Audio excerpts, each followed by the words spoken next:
Bonjour, bienvenue sur Sudokanar. Encore une vidéo pédagogique sur une grille de magazine envoyée par des abonnés. Et on m'a prévenu que celle-ci utilisait une technique assez difficile à repérer, donc on va voir ce qu'il en est. On va commencer par repérer s'il y a des chiffres qui viennent directement. Oui, là je vois avec ces deux 4, on peut placer un 4 ici. Avec ces deux 7 et ce 7, on peut placer un 7 ici. Avec ces deux 7 et ce 7, on va pouvoir placer un 7 ici. Ensuite, avec ce 7 et ça, on peut placer un 7 ici. Et je crois qu'on les a tous maintenant. Oui, on a tous les 7 de la grille. Je remarque alors on va dire le 3. Donc avec ces deux 3, on a un 3 ici. Et maintenant, avec ce 1, on a un 1 ici. Ça, c'est 2 et 9. Il y a un 9 ici.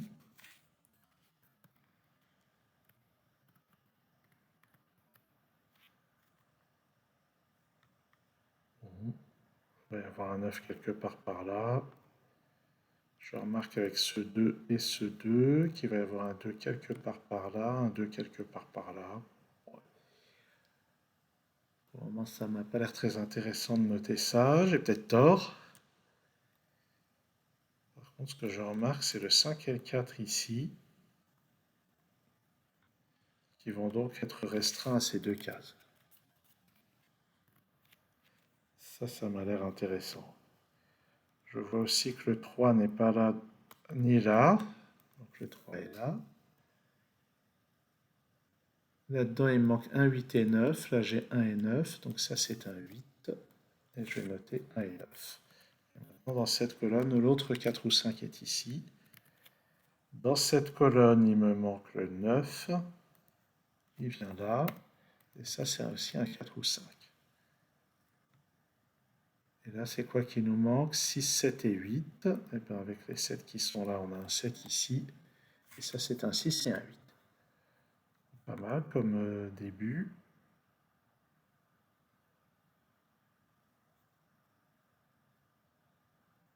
Donc, le 8 va être quelque part par là.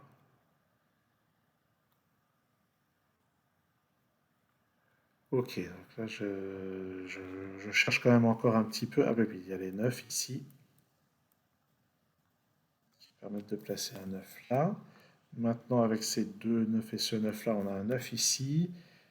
Et est-ce qu'on les a tous? Ah ben non, parce qu'il reste un 9 quelque part par là, puis par là. Ah, mais attendez, j'ai dit il reste un 9 par là, et j'avais fait la remarque sur le 2. Oui, le 2 dans cette colonne, il est par là aussi. Donc ça, c'est une paire de 9. Là-dedans, il me manque le 1, le 3 et le 4. Je vais les noter, on va bourriner. Là-dedans, il me manque un 5, 6, 8. Un candidat ici, je ne les note pas. 8. Non, j'ai dit un 5, 6, 8, j'ai tort. C'est 1, 3, 5, 8. Ah, 1, 3, 5, 8. Donc ça, c'est parmi 1, 5, 8. Ça, c'est parmi 3 et 5. Ça, parmi 3, 5 et 8. Et ça, parmi 1, 5 et 8. C'est un peu bourrin. On va voir si il y a peut-être des simplifications un peu plus tard. Sur cette ligne, il me manque 1, 5, 6, 8. Donc ça, c'est 5 ou 6. Ça, c'est 5, 6, 8. Ici, j'ai encore 4 candidats, je ne le note pas. Dans ce bloc, il me manque 2, 5, 6 et 8. Donc ça, c'est 2 ou 5. Ça, c'est 2, 6, 8. En fait, sur cette ligne, il me manque 2, 6, 8. Avec ces chiffres-là, j'ai des restrictions.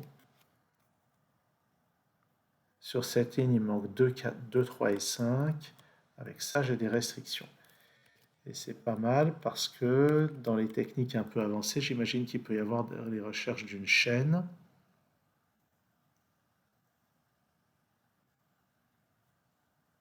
J'ai cru que j'en avais trouvé une, mais non.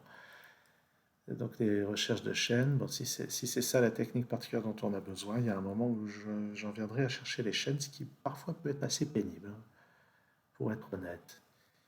Sur cette ligne, il me manque 3, 4, 5, 6. Donc ça, c'est 5 ou 6. 4 ici. Le 4 sur cette ligne, en fait, ne peut être que là. 1, 2, 3, 6 dans cette colonne. Il y a un 3 là. Donc 3, 5, 6. En particulier, le 6 est par là. Le 6 est par là, c'est intéressant parce que les chiffres ici sont parmi 2, 3, 4, 5. Avec ça, les chiffres sont parmi donc 2, 4 et 5. Il y a un 4 ici. Et là, on peut repérer un triplé 3, 4, 5. Un triplé, pardon, 2, 4 et 5. Et ce que ça signifie, c'est que puisque j'ai besoin des 3 chiffres 2, 4 et 5 pour remplir ces 3 cases, ben, je vais vraiment avoir mis à la fin les 3 chiffres 2, 4 et 5 dans ces 3 cases. Donc, ils peuvent être nuls par ailleurs sur la ligne. Je peux donc éliminer ce 2 et ce 5.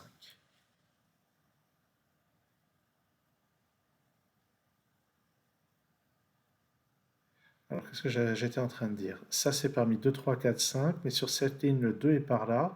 Donc ça n'est plus que parmi 3, 4 et 5.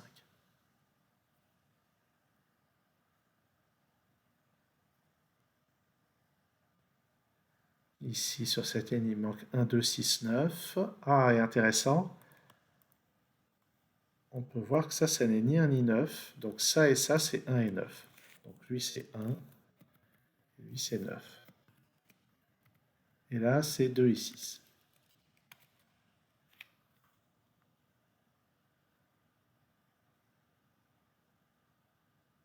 Sur cette ligne, il me manque 1, 3, 4, 5.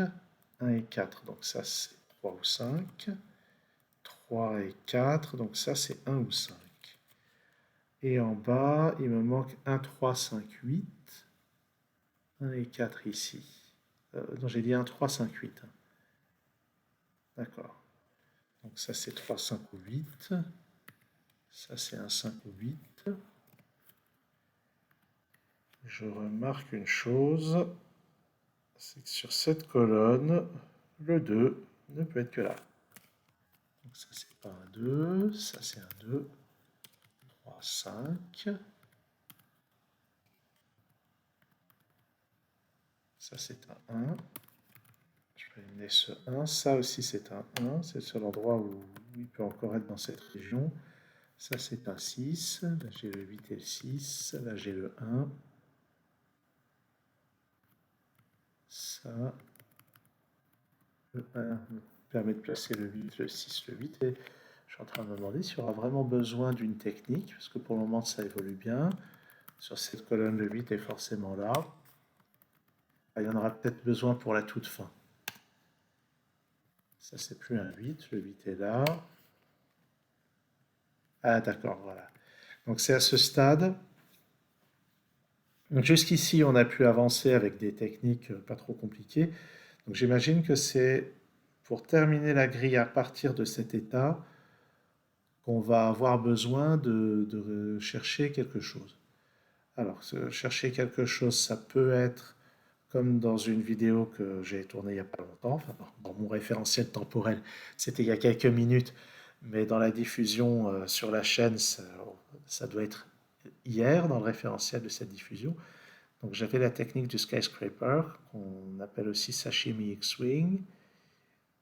Et ouais, alors là, non, là c'est pas sashimi X-Wing, c'est plutôt finned X-Wing. Je remarque que sur cette ligne, le 5 n'a que 2 positions. Ça va être là et là. Et sur cette ligne, j'ai 3 positions.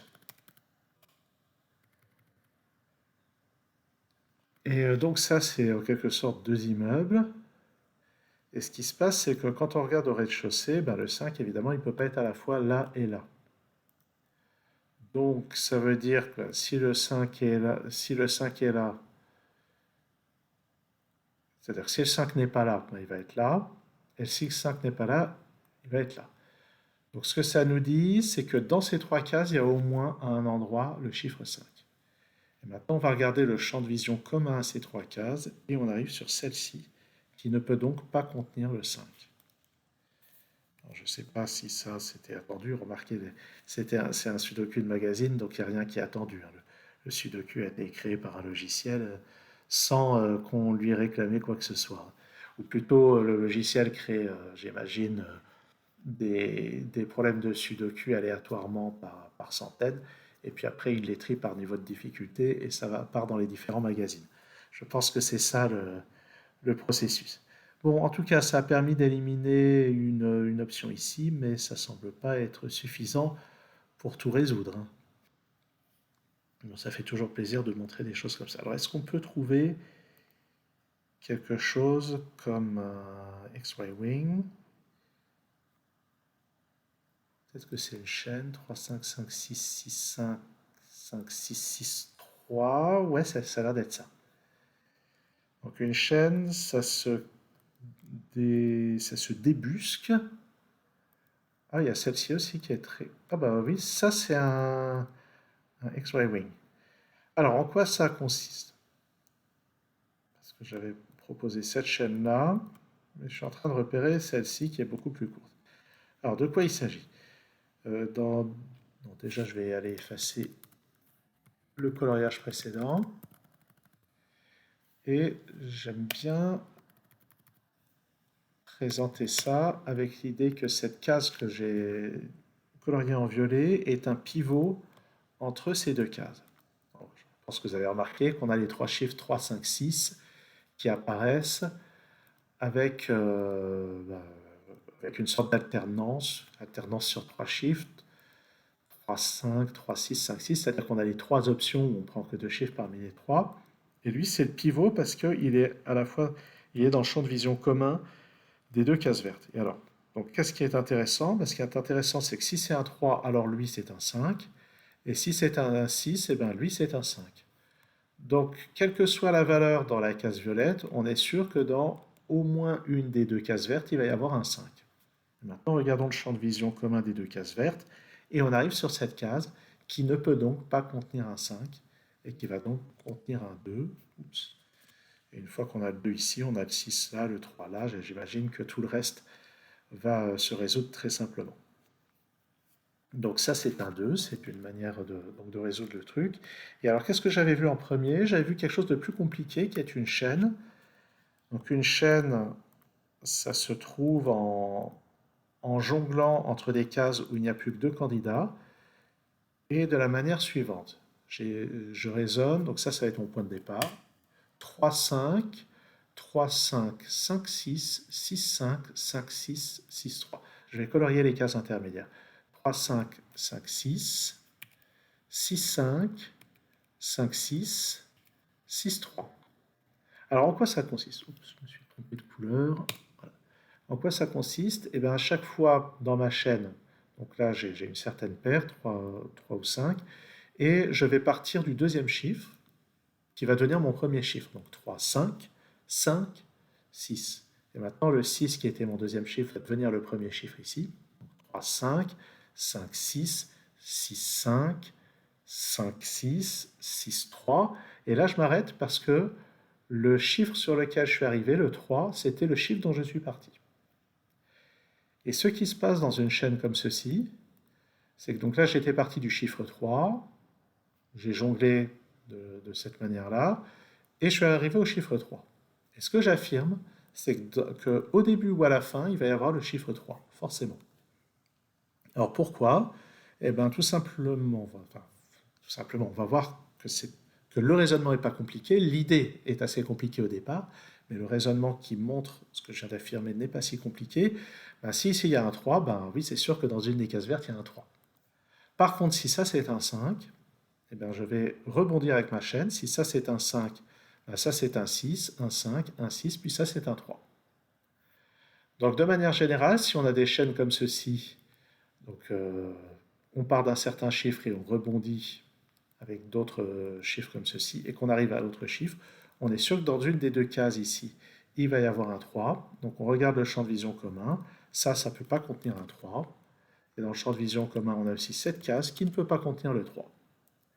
Et puis là, maintenant, il y a tout qui va tomber. Ça, c'est un 5. Ça va avoir plein de conséquences. Où on peut voir que sur cette ligne, en éliminant le 3 de cette case, Alors on a une paire 4 et 5 qui place le 3 ici, et on va pouvoir terminer tranquillement. Oups. Je vais repasser en mode chiffre. Voilà, ça donne le 3, le 4, le 3. Ici le 5, ici le 4. Ici le 5, ici le 4. 5, 3, 5. Ce 5 me donne ce 6, ce 3. Ce 5, ce 6. Puis ici 2, 6, 2 et 4. Et voilà. Alors bien entendu, si on ne connaît pas cette technique et qu'on revient à l'étape avant que je mette tout en couleur, eh ben, il reste toujours la solution de bifurquer, c'est-à-dire de faire une hypothèse. On dit, tiens, par exemple, qu'est-ce qui se passe si je mets un 3 là-dedans?